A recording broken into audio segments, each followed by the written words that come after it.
Hi everyone, welcome to my YouTube channel. In today's video, I will show you how to automatically check the term and condition checkbooks by default in WooCommerce checkout.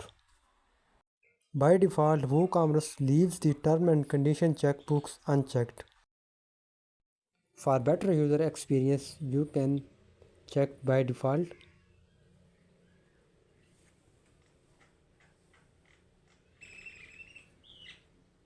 For this, you need to use custom code for this.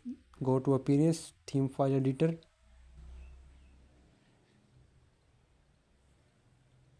Click on the function.php file.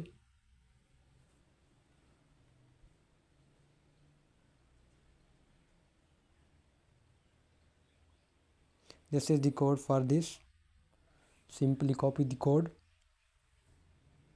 and paste it in the function.php file and update the file.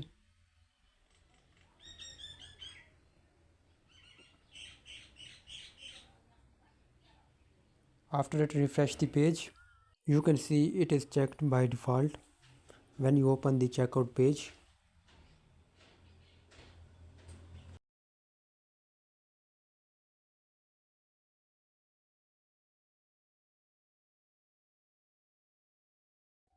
If you found this tutorial helpful, do not forget to subscribe my YouTube channel.